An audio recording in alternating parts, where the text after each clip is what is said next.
Villi are papillae.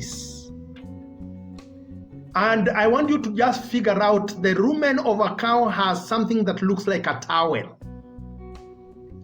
You can figure those things, those finger-like things that sprout on the walls of the rumen.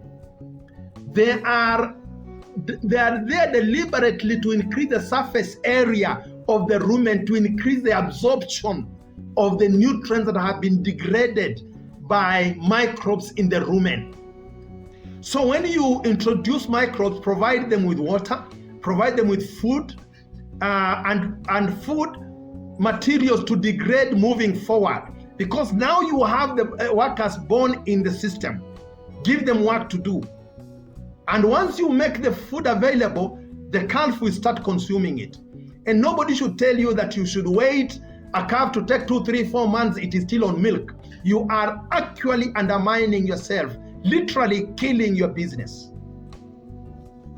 The feed that has been degraded in the rumen gets into the rumen chambers that are for sucking. They are squeezed, and the juice that has digested feed oozes into the system, leaving the drier residues to come back into the rumen, mix with more water, and go into other chambers for squeezing and absorption, until finally, after around 72 hours, the same will get out of the system as cow dung.